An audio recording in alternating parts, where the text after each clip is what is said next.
बिस्मिल्लाहिर्रहमानिर्रहीम। अस्सलाम वालेकुम व्यूवर्स, मैं हूँ दुआ। आप देख रहे हैं कुकिंग एंड टिप्स विद दुआ। मेरी तरफ से तमाम व्यूअर्स को रमज़ान मुबारक हो। अल्लाह का शुक्र है जिसने हमें ये रमज़ान दिखाया। आज पहला रोज़ा है। वैसे तो मैं रेसिपीज़ अपने यूट्यूब चैनल पर अपलोड करती हूँ। आज मैंने सोचा क्यों ना कुकिंग मिनी व्लॉग अपलोड किया जाए, और ये मेरा लाइफ का पहला व्लॉग है और मुझे बिल्कुल आइडिया नहीं है कि इसे किस तरह से बनाना है। अल्लाह का नाम लेकर शुरू करते हैं। आज मैं अपनी पहली इफ्तार की रूटीन शेयर कर रही हूँ। जिन चीज़ों से हम इफ्तार का एहतमाम करते हैं वो आपसे शेयर करते हैं।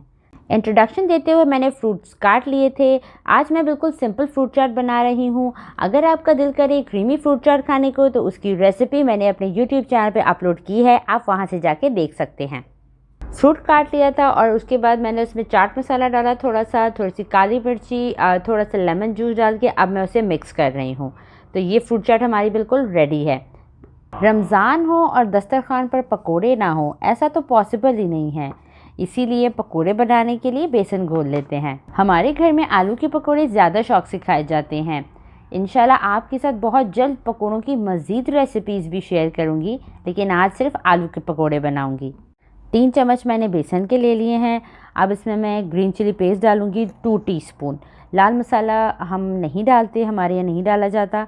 वैसे भी रमज़ान है तो आप मिर्च मसाले थोड़े अवॉइड करें तो अच्छी बात होगी। 1 चुटकी कलौंजी डाल देंगे, 2 चुटकी अजवाइन डाल देंगे, हाफ़ टी स्पून हल्दी डाल देंगे, हाफ़ टी स्पून साबुत ज़ीरा डाल देंगे, 1 टीस्पून नमक डालेंगे और 1 टीस्पून भुना कुटा धनिया डाल के इसे मिक्स करेंगे ताकि मसाले जो हैं वो बेसन में अच्छे से मिक्स हो जाएं। और उसके बाद जब ये मिक्स हो जाएंगे तो हस्बे ज़रूरत पानी डाल के इसे अच्छे से घोल लेंगे। अच्छे से इसे मिक्स करने के बाद आलू छील लेंगे, क्योंकि आलू मटर वाले चावल बनाने हैं, आलू के पकोड़े बनाने हैं और चने चाट में भी आलू बॉईल करके डालने हैं। तो आप ये देख सकते हैं चावलों के लिए भी आलू और मटर रेडी हो गए हैं और पकोड़ों के लिए भी मैंने आलू जो है वो काट लिए हैं और बॉयल होने के लिए भी आलू रख दिए हैं। आज मैं दही वाली चना चाट बना रही हूँ, तो दही को फेंट लेते हैं अच्छे से। उसके बाद खीरा, टमाटर, हरी मिर्चें, प्याज इनको काट के दही में डाल देंगे। आपने मुझे कमेंट सेक्शन में बताना है कि आपके घर में इफ्तार में लाजमी बनने वाली डिश कौन सी है। अब इन सब चीज़ों को अच्छे से काट लेंगे और प्याज को काट के हम थोड़ी देर के लिए पानी में रखेंगे ताकि इसकी कड़वाहट दूर हो जाए। टमाटर, खीरे और हरी मिर्चें डाल देंगे। सारी चीज़ें दही में डाल के मिक्स कर लिए हैं। अब हम रोल निकाल लेते हैं। ये मैंने चिकन स्प्रिंग रोल बनाए थे, इसकी वीडियो मैंने अपने यूट्यूब चैनल पे अपलोड की है। अगर आप बनाना चाहें तो आप वहां से जाके देख सकते हैं। घर में सब ने बहुत पसंद किए थे, बहुत ही मज़ेदार स्प्रिंग रोल बने थे। आलू और चनों को थोड़ा सा फ्राई करेंगे। 2 टेबलस्पून मैंने इसमें कुकिंग ऑयल डाल दिया है। हाफ़ टी स्पून कुटी लाल मिर्च डाल के हल्का सा उसे फ्राई करेंगे और इसमें बॉयल आलू और बॉयल चने डाल देंगे और उसे 1 से 2 मिनट तक फ्राई करेंगे। बिल्कुल हल्की आंच पे इसे हमने फ्राई करना है और बस अब इसे ठंडा होने देंगे। अब 2 प्याली चावल ले लेंगे और अच्छे से पानी से धो के भिगो के रख देंगे हाफ़ आवर के लिए। आलू चने थोड़े ठंडे हुए थे तो अब इसे बाउल में डाल देते हैं। अब हम चाट की मिक्सिंग करेंगे। इसमें हम दही डाल देंगे जिसके अंदर टमाटर, खीरे और हरी मिर्च काट के डाली थी, और प्याज जो हमने ऑमलेट कट चॉप किए थे वो डाल देंगे। अब अच्छे से इसकी मिक्सिंग करेंगे। अब हमने इसमें डालने हैं 1 टीस्पून चाट मसाला और हाफ़ टी स्पून नमक। आप अपने टेस्ट के मुताबिक स्पाइसेस में कमी या ज़्यादा कर सकते हैं। अब इसे अच्छे से मिक्स कर लें। अब इसमें डाल देंगे बड़े जो मैंने पानी में भिगो दिए थे। अब इनको पानी इनका निकाल के छोटे छोटे उनके पीस करके चाट में शामिल कर देंगे।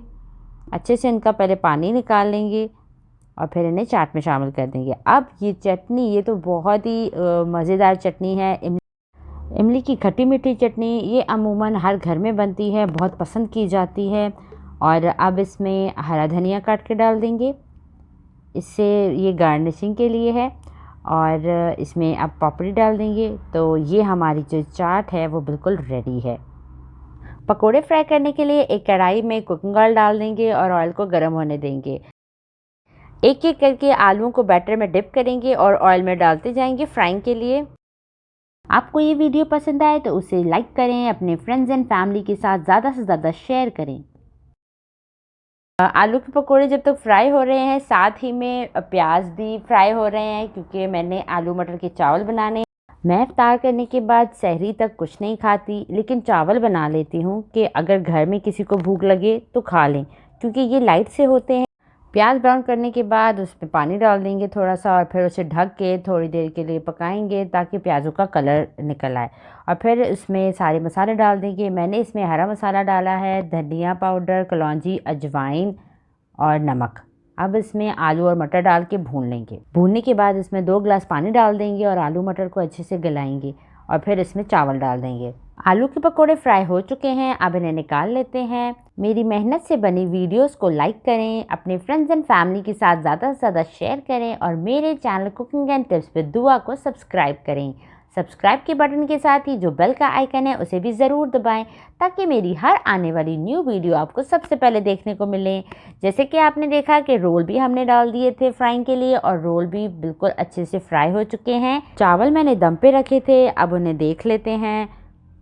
माशाल्लाह से बहुत अच्छी खुशबू आ रही है। आपको एक दफ़ा चम्मच चला के दिखाते हैं। ये देख सकते हैं आप, खिला खिला चावल तैयार हुआ है। इफ्तारी तैयार हो चुकी हैं। तो चलें व्यूअर्स, इस व्लॉग को ख़त्म करते हैं। अजान भी होने वाली है। अल्लाह के हुक्म से थोड़ी देर में इफ्तार करेंगे। इसी के साथ इजाज़त चाहती हूँ। इंशाल्लाह जल्द हाजिर होंगी एक न्यू रेसिपी के साथ। अपना ढेर सारा ख्याल रखिएगा, दुआ में याद रखिएगा। अल्लाह हाफ़िज़।